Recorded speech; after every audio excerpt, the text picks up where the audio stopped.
I had worn black. Yes, well, ladies in black. Yeah.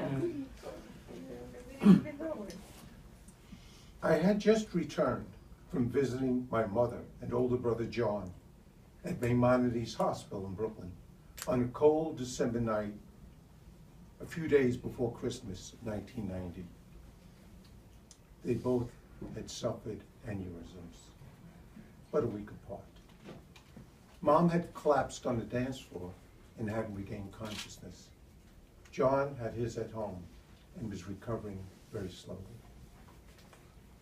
I was so weary as I sat at my writer's table in the living room. It faced a blank wall so that I didn't have any distractions when I was composing one of my pieces.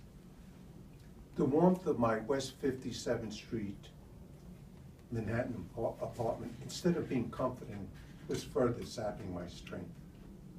I guess it would be natural that the strangeness of the situation have a numbing effect on my spirit. Suddenly, I started to shiver uncontrollably. A formless shadow went across the black wall I was facing. It was followed by a vision of a bird alighting a tree. My trance was broken 5 minutes later by a phone call from my younger sister, Elena. Mom has passed away, she announced in a soft voice. This journey started on December the 6th, with what was to be my mother's final conversation with me from this world. Mom called me on St. Nicholas Day from church. Happy name day, my son. Many years to you. They looked like tears on the icon of the Blessed Virgin at the icon screen. I should have put more importance into what she had said, but didn't. We would see each other at the annual church dance the following Saturday. My mother was the president of the Philopticos Society. That means the Friends of the Poor, at St. Constantine and Helen Cathedral in Brooklyn Heights. I was on the church's board of trustees. I was also responsible for the church journal, and I wanted to see how it was received. I'm a person who questions the meaning of events and actions. In the days ahead, I received the answers. I reflected on the one time that I had thought that I had also seen tears at that same icon of the Blessed Mary. Some time ago, I had helped a young girl light a large devotional candle in front of the Holy Mother. She was about to turn away and return to the congregation. For some reason, I uttered one word, and that was pray. She made the sign of the cross after making her supplication. I followed her example, and then I found myself transfixed with what I thought was a stream of tears. For what felt like an eternity, I examined the beautiful icon to see if the light was playing a trick on my eyes. It didn't seem that way, but I kept what I had seen to myself and hoped that others would have seen it too. My mother's conversation had revived the memory. My mother was raped and buried after Christmas. That New Year's Eve, I went back to my mother's house on East 23rd Street in Brooklyn. John was still in the hospital. East 23rd Street off of Avenue D was the promised land to my parents. It was their first real home after we moved in 1967 from that small railroad flat we had on Leeward Street. It had 11 rooms, stained glass windows, parquet floors, and a garden in the front and the back. I had read in the New York Times that there was supposed to be a blue moon this night. It is named for the second full moon in the same calendar month. The paper also had explained that the expression, once in a blue moon, has come to mean only on rare occasions. As the midnight hour approached, I was sitting at my mother's favorite place, a sturdy chair with arms, at the end of the dining room table. I had a window view of the back garden. It was a crystal clear night. The full silver moon was visible through the barren branches of the old chestnut tree. The stars were like tears in the heavens. I could hear the beginnings of celebrations in the distance, and I was about to turn away in despair. But I noticed something else in that night sky, and it was the sky itself.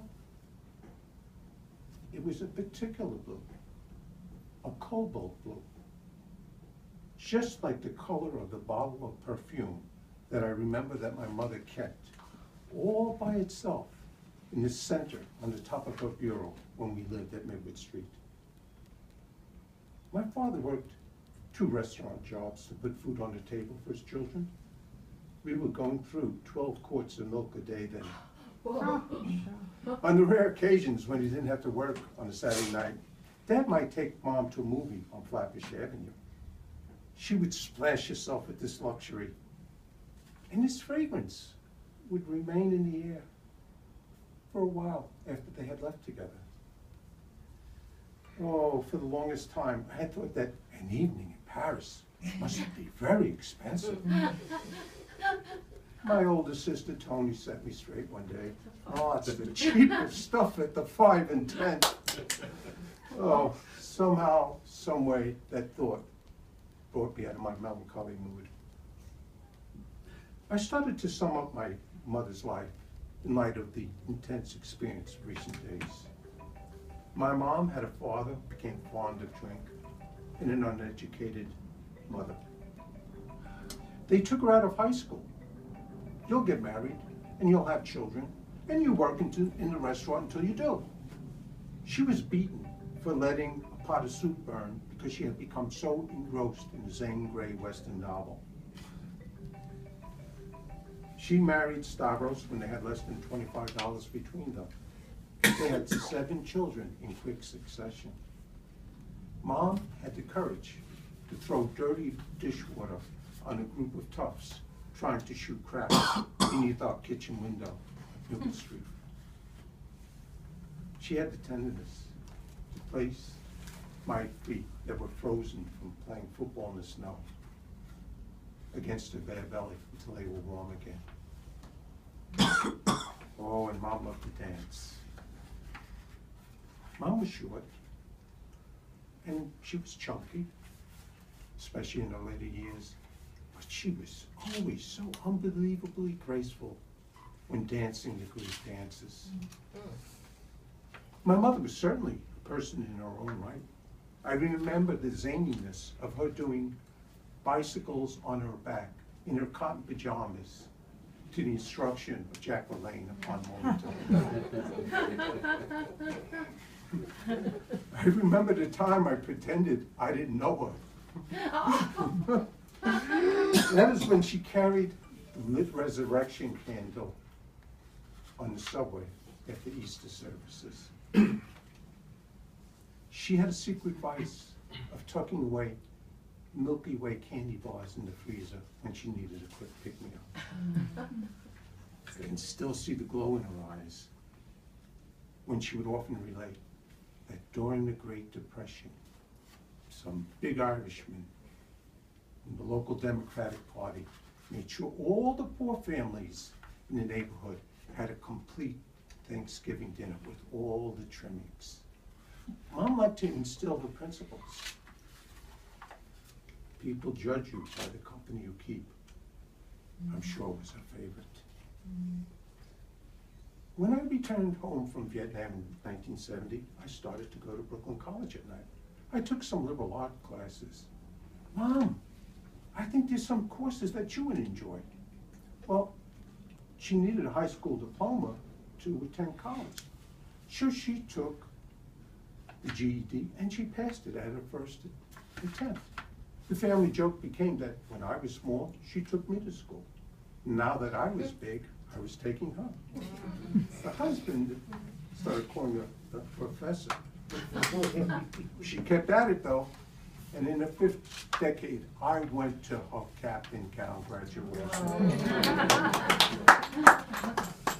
I know that in my heart, one of her proudest accomplishments was to be elected to Friends of the Poor. Now she could help others, especially children. I went outside to the back garden. I looked up at that cobalt blue night sky, to the full moon and the twinkling stars. Something else about Mom came to mind. Countless times as a little boy, as I'm sure all children would do, I would ask her, Mom, which one of us do you love the most? No matter how tired or preoccupied she might have been, her answer never wavered. I love all my children equally. One last time, I gazed up at the eternal heavens. God has given us many wonderful gifts, but none as precious as the bond between a mother and her children. Thank you.